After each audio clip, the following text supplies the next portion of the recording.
1950년 6월 25일 새벽 북한이 기습적으로 남침하며 전쟁이 시작됩니다. 서울은 전쟁 4일 만에 함락됐고 국군은 낙동강까지 밀려나게 되죠. 하지만 9월 15일 인천 상륙작전이 전세를 뒤집습니다. 서울을 빼앗긴 지 3달 만인 9월 28일 서울을 다시 되찾게 됩니다. 기세를 몰아 10월 1일 국군은 전쟁 이후 최초로 38선을 넘어 북진하게 돼요. 그래서 지금도 10월 1일을 국군의 날로 기념하고 있는 겁니다. 이 해엔 또 다른 변화들도 있었습니다. 칠성사이다가 처음 출시됐고 국민학교 6년 의무교육이 제도적으로 시작된 해이기도 합니다.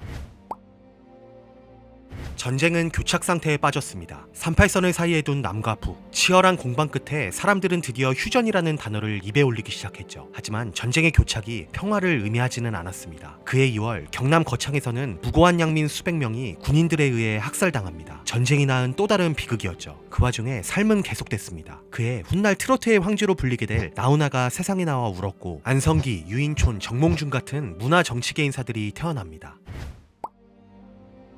1952년 전쟁은 여전히 끝나지 않았습니다. 특히 포로 송환을 두고 입장차가 컸죠. 그 사이 애꿎은 군인들만 전장에서 쓰러지고 있었어요. 그 와중에 권력은 또 다른 싸움을 벌이고 있었습니다. 이승만 대통령은 국회 반대를 무시하고 발췌 개헌을 밀어붙이죠. 간선제를 직선제로 바꾸는 이 개헌은 결국 자신의 재선을 위한 것이 아니냐는 비판을 받게 됩니다. 내외부의 혼란 속에서 태어난 사람들도 많았습니다. 박근혜 전 대통령, 배우 이덕화, 이계인, 이수만 등 훗날 각자의 분야에서 두각을 나타내는 분들이 바로 이 해에 태어났어요.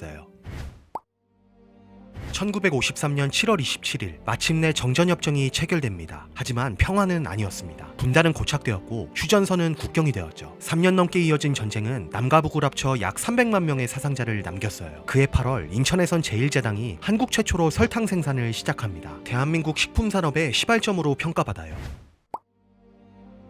1954년 5월 제3대 국회의원 선거가 치러졌고 그해 11월엔 4.4.5입 개헌이 등장하죠. 부결된 개헌안을 반올림 계산법으로 통과시켜 이승만 대통령의 3선을 가능케 한 사건이었습니다. 혼란스러운 시기였지만 세계의 축제에 함께하기도 했어요. 1954 스위스 월드컵에 대한민국 축구대표팀이 첫 출전했고 삼성은 제1모직을 설립하며 이후의 산업화 시대를 준비하기 시작했죠.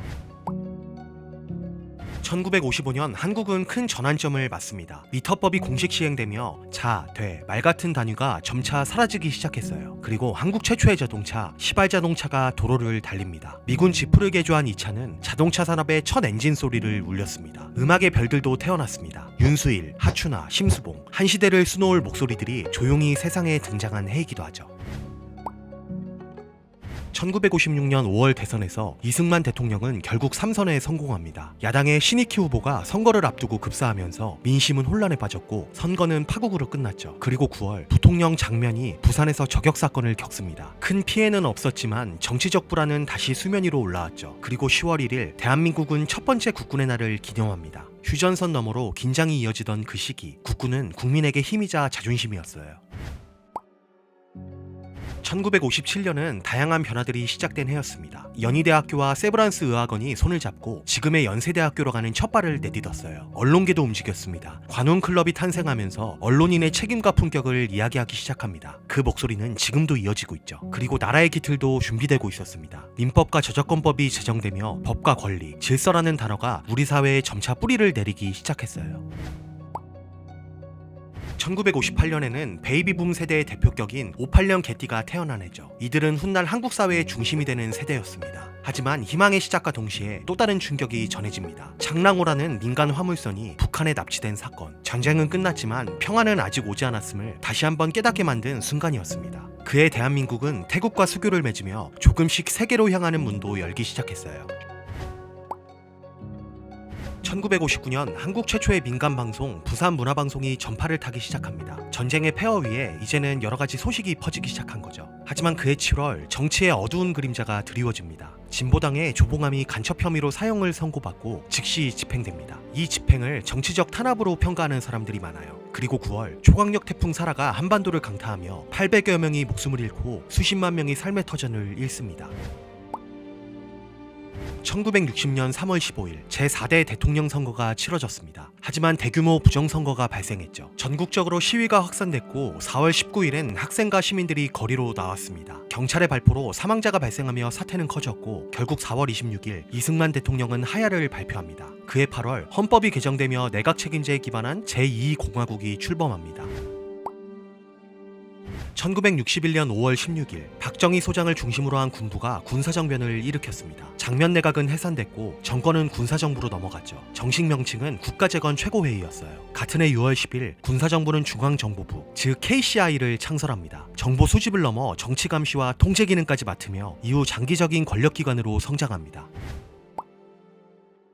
1962년 한국의 화폐 단위가 바뀌었습니다. 기존의 환을 폐지하고 원 체계가 새롭게 도입된 해입니다. 10화는 1원으로 교환됐고 지금 우리가 사용하는 원의 시대가 시작됐죠. 같은 해 1월 군사정부는 제1차 경제개발 5개년 계획을 발표합니다. 산업 기반을 세우고 수출을 늘리고 나라의 구조를 바꾸겠다는 계획이었죠. 이 정책은 이후 수십 년간 이어진 고도 성장의 출발점이 됐고 세계는 이 변화를 한강의 기적이라고 부르게 됩니다.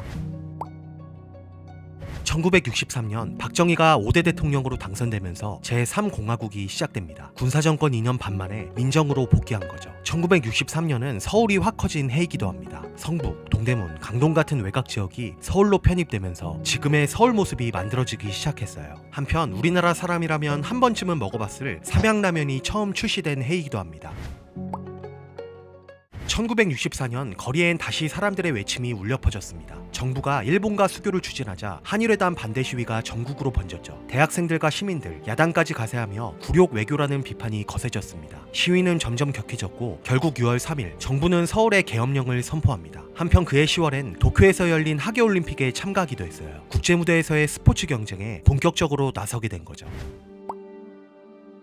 1965년 대한민국은 일본과 국교를 정상화합니다. 6월 22일 한일 기본조약이 체결됐죠. 하지만 과거에 대한 사과도 부족했고 협상 방식은 굴욕 외교라는 비판을 받았습니다. 같은 해 7월 한국은 베트남 전쟁에 전투병을 파병합니다. 청룡부대를 시작으로 수많은 젊은이들이 머나먼 전쟁터로 보내졌습니다. 그리고 7월 19일 대한민국 초대 대통령 이승만이 하와이에서 생을 마감합니다. 망명 5년 만의 죽음이었죠.